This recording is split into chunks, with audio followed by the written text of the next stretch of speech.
مکہ کے پتھریلے پہاڑوں کے پیچھے طائف کی سرسبز و شاداب وادی سے تھوڑا سا آگے ایک قبیلہ آباد تھا۔ اس قبیلے کا نام قبیلہ بنی سعد تھا۔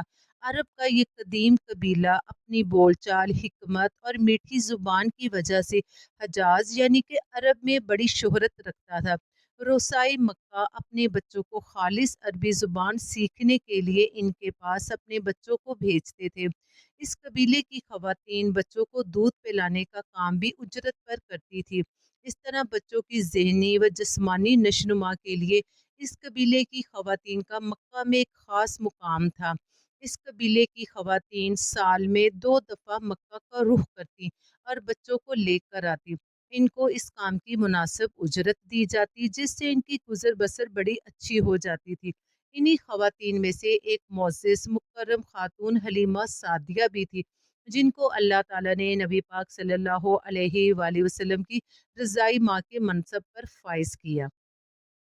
جن دنوں نبی پاک صلی اللہ علیہ وآلہ وسلم اس دنیا میں تشریف لائے ان دنوں یہ قبیلہ قحط سالی کا شکار تھا۔ حلیمہ سعدیہ جب اپنے قبیلے کی دیگر خواتین کے ساتھ بچوں کی تلاش کے لیے مکہ کی جانب جانے والے قافلے میں شامل ہوئی تو ان کا سفید رنگ کا مریل سا گدھا تھا جو تمام سفر میں قافلے سے پیچھے رہا، اور قافلے کی خواتین کبھی رک کر حلیمہ کو اپنے ساتھ ملا لیتی اور کبھی آپس میں مذاق کرنے لگتی۔ حلیمہ باقی خواتین سے پیچھے رہ گئی اور باقی خواتین مکہ میں داخل ہو کر اچھے اور امیر گھروں کے بچے حاصل کرنے میں کامیاب ہوگی۔ جب حلیمہ مکہ میں داخل ہوئی تو انہیں معلوم ہوا کہ تمام روسائی مکہ کے گھروں سے بچے لے کر جائے جا چکے ہیں، بس عبد المطلب کا گھر بچا تھا۔ چونکہ بچے کا والد فوت ہو چکا تھا اس لیے خواتین چھوڑ کر گئی تھی کہ یتیم بچے کے گھر سے ان کو کیا ملے گا۔ حلیمہ نے اپنے شوہر حارث سے کہا، مجھے اچھا نہیں لگ رہا کہ میں خالی ہاتھ واپس جاؤں، کیوں نہ ہم یہ بچہ لے جائیں، ہو سکتا ہے اللہ ہمیں اس سے خیر و برکت عطا کر دے۔ چنانچہ حلیمہ اپنے شوہر حارث کے ساتھ عبد المطلب کے گھر جا پہنچی۔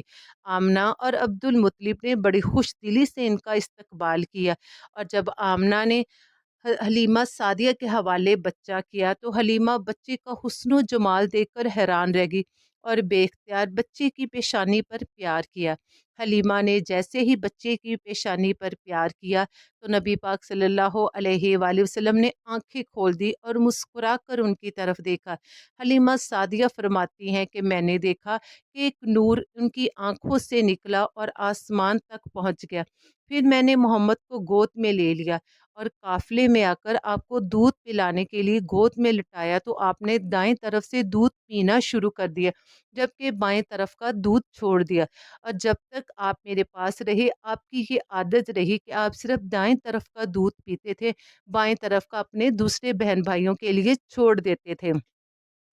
قافلہ روانہ ہوا اور سارے قافلے والے حلیمہ سعدیہ کے گدھے کو اب حیرت سے دیکھ رہے تھے جس نے اب تیز رفتاری میں باقی قافلے والوں کو بھی پیچھے چھوڑ دیا۔ ساتھی خواتین حیرانگی سے کہنے لگی، حلیمہ کیا تو نے سواری کا جانور بدل لیا ہے؟ جس پر حلیمہ نے جواب دیا، نہیں، بے شک یہ وہی خچر ہے، اللہ کی قسم اس کا معاملہ بڑا ہی عجیب ہے۔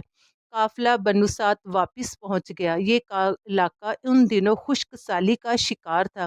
حلیمہ کہتی ہیں کہ شام کو جب بکریاں واپس آئیں تو ان کے تھن دودھ سے اس قدر بھرے ہوئے تھے کہ گویا لٹک رہے ہوں۔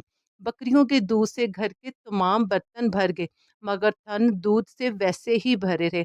اب ہم نے جان لیا کہ اس بچے کی برکت کی وجہ سے یہ سب کچھ ہے، اور یہ بچہ بڑی ہی برکتوں اور رحمتوں والا ہے۔ سارے گھر پر ہر چیز میں برکت نظر آنے لگی۔ بنو سعد کا سارا قبیلہ مشک و عنبر کی خوشبو سے مہکنے لگا۔ نبی پاک صلی اللہ علیہ وآلہ وسلم جب 2 ماہ کے ہوئے تو چلنے لگے، 8 ماہ کے ہوئے تو باتیں کرنے لگے، اور 9 ماہ کے ہوئے تو صاف انداز میں گفتگو کرنے لگے۔ جب آپ کا دودھ چھڑایا گیا تو آپ نے باقاعدہ اللہ کا شکر ادا کیا۔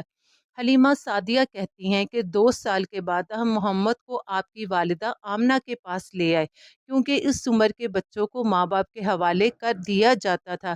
مگر ہم سب گھر والوں کو آپ سے بے حد محبت ہو چکی تھی اور آپ کی برکات بھی ہم نے دیکھ لی تھی۔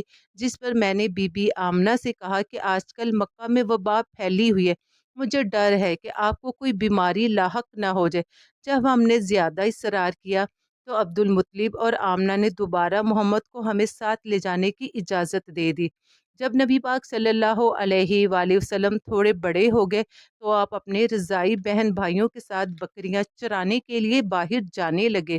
جب حضور صلی اللہ علیہ وآلہ وسلم 5 سال کے ہوئے تو حلیمہ سعدیہ آپ کو آپ کی والدہ کے حوالے کر رہیں۔ جب نبی پاک صلی اللہ علیہ وآلہ وسلم نے حضرت ختیجہ سے نکاح کر لیا تو آپ حضرت ختیجہ کے گھر ہی قیام پذیر ہوئے۔